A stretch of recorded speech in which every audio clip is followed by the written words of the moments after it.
Aziz Samsudin menyuap mantan penyidik KPK agar ia tidak dijadikan tersangka dalam kasus suap dana alokasi khusus Kabupaten Lampung Tengah. Saat ditangkap KPK September tahun lalu, Aziz sempat mangkir dengan alasan sedang isolasi mandiri.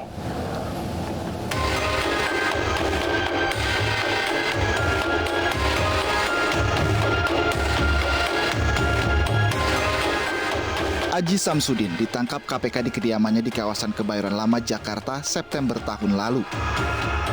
Aziz yang saat itu masih menjabat sebagai Wakil Ketua DPR RI ditangkap lantaran sebelumnya mangkir dari panggilan KPK dengan alasan sedang isolasi mandiri. Padahal dari hasil swab antigen, Aziz negatif COVID-19. Usai menjalani serangkaian pemeriksaan, Aziz ditetapkan sebagai tersangka. 6 Desember 2021, Aziz menjalani sidang perdana. Dalam dakwaan jaksa, Aziz disebut menyuap mantan penyidik KPK AKP Stepanus Robin 47 melalui pengacara Maskur Husin sebesar 3,6 miliar rupiah. Suap diberikan agar Aziz tidak terseret kasus suap dana alokasi khusus atau DAK di Kabupaten Lampung Tengah, Lampung.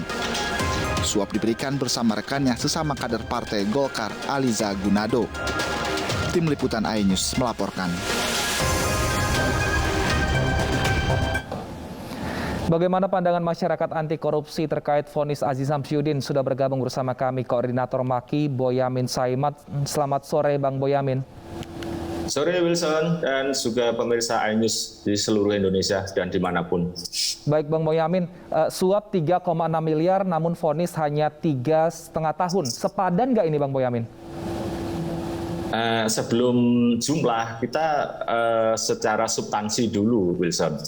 Ini kan perbuatan yang bukan sekedar suap sebenarnya, tapi ada rasa menghalangi penyidikan. Karena apa? Ini kan tujuannya ini kan menghubungi KPK ini, penyidik KPK Stepanus Robin 47 itu kan dalam rangka tidak dilanjutkannya proses dugaan perkara korupsi atau apapun di Lampung Tengah terkait dengan mantan Bupati Mustafa. Nah, ini kan sebenarnya ini yang harus jadi faktor utama pemberat sebenarnya. Jadi sehingga kalau ini hanya 3,5 ya menjadi ringan karena apa? Ancaman hukuman pemberi suap itu kan 5 tahun. Nah, sehingga mestinya alasan pemberat inilah yang kemudian tidak ada pengurang. Kalau pengurang itu hanya meringankan, itu hanya sekedar belum pernah dihukum, punya tanggungan keluarga, itu barangkali ini kan orang nyuap untuk dapat izin peternakan ayam misalnya, atau nyuap izin untuk melakukan usaha apapun lah, kira-kira gitu, atau menyuap untuk dapatkan proyek, itulah.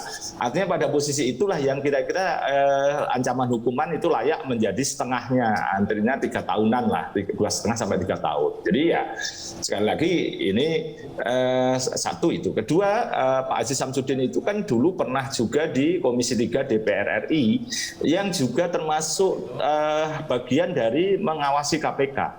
Artinya ini kan tugas DPR dan juga kita semua menjaga KPK untuk hebat, untuk independen, meskipun itu akhirnya juga termasuk akan mengenai diri kita sendiri kalau memang kita melakukan korupsi gitu. Jadi jangan kemudian karena itu menyangkut dirinya, kemudian dia berusaha lolos dari jeratan KPK. Itu kan berarti tidak menjaga KPK. Jadi Pak Aziz Samsudin selaku anggota DPR Wakil Rakyat harusnya menjaga KPK, tapi malah ini seperti tanda kutip merusak KPK dengan cara dugaan memberi suap itu. Jadi banyak faktor yang memberatkan sehingga layak mestinya ini dikenakan ancaman maksimal yaitu 5 tahun. Dan tadinya saya berharap sih sebenarnya ini Pak Damis ini Ketua Pengadilan Negeri Jakarta Pusat itu sering nambah. Zaman Pinangki nambah, zaman Jiwasraya nambah. Gitu. Jadi saya berharap ini dalam kasus Pak Aziz Samsudin ini menambah dari tuntutannya jaksa yang jaksa 4 tahun 2 bulan. Saya pikir akan dimaksimalkan jadi 5 tahun. Ternyata malah di bawah tuntutan. Jadi ya terus terang aja ini masih belum memenuhi rasa keadilan masyarakat. Meskipun gini Wilson, kita tetap harus menghormati putusan itu dan mengakui sebagai suatu kebenaran meskipun dirasa salah karena berlaku asas res judicata, bagian dari negara hukum, kita menghormati hukum Wilson. Baik, lalu Bang Boyamin, apa yang menurut Anda membuat majelis hakim ini sehingga akhirnya bahkan memberikan vonis di bawah tuntutan jaksa? Ya karena ada alasan meringankan tadi yang dikatakan ini belum pernah dihukum dan juga tapi itu juga tidak nyambung juga dengan alasan hakim yang lain bahwa Aziz Samsudin kan berbelit-belit, itu kan dianggap yang memberatkan.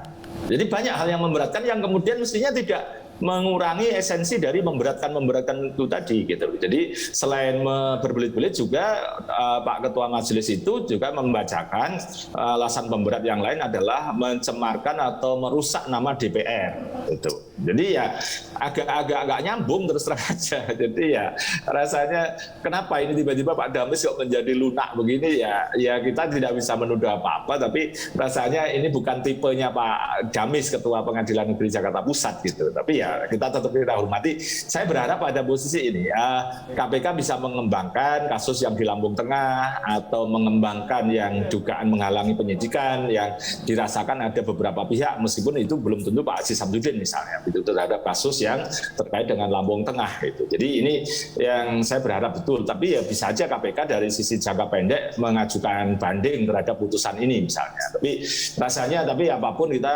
juga sudah berterima kasih pada hakim yang menyatakan bersalah meskipun ada nampak gitu untuk menjadikan tidak nyambung ke Aziz Samsudin seakan-akan itu hanya pinjaman dan sebagainya uang 200 juta sementara yang 3 miliar sekian itu seakan-akan bukan urusannya Pak Aziz Samsudin, seakan-akan terpotong gitu. Tapi nampak kemudian hakim masih menurut saya juga hebat dari sisi jeli bahwa mampu merangkai bahwa itu apapun suap kepada Robin 47 itu ya sendiri 3, sekian meskipun itu tidak diakui oleh Aziz Samsudin. Jadi ya sisi positif negatifnya semua ada dan ini bagian dari dinamika proses hukum kita hormati semua.